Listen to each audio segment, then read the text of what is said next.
तुम्हें पता है हमारा माइंड ऐसे फियर्स क्रिएट करता है जो रियलिटी में एग्जिस्ट ही नहीं करते हैं.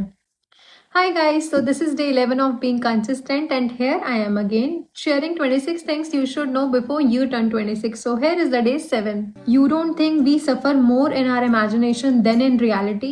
Overthinking का नाम तो सुना ही होगा.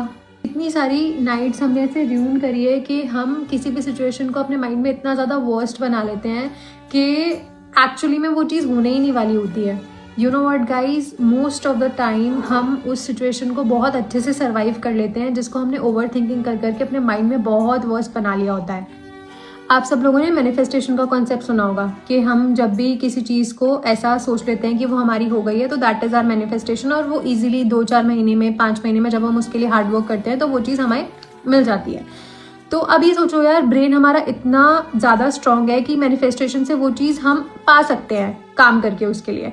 तो अगर हम उसी मैनिफेस्टेशन के रेदर देन हम अगर नेगेटिव सोचना स्टार्ट करें और ओवर थिंकिंग करना स्टार्ट करें तो हमारा इमोशनल लेवल कहाँ पे जा सकता है, कितना वर्स्ट हो सकता है, ये कभी सोचा है? इसको हमेशा ध्यान रखो कि हमारा जो माइंड है वो हमें प्रोटेक्ट करने के लिए बना है, ना कि प्रेडिक्ट करने के लिए.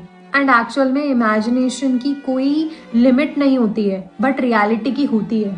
And we have to understand that कि हमारा जो ब्रेन है वो नेगेटिविटी पे ज़्यादा जल्दी फोकस करता है रेदर देन पॉजिटिविटी. थ्योरी है जिसमें मैं बहुत ज़्यादा बिलीव करती हूँ और इस चीज़ को मैं अपनाती हूँ अपनी लाइफ में. फॉर एन एग्जांपल, मेरे पास में कोई सिचुएशन आई है और उस सिचुएशन का मेरे पास में हल है तो मैं उसको उसी टाइम पीरियड पे हल कर दूँगी.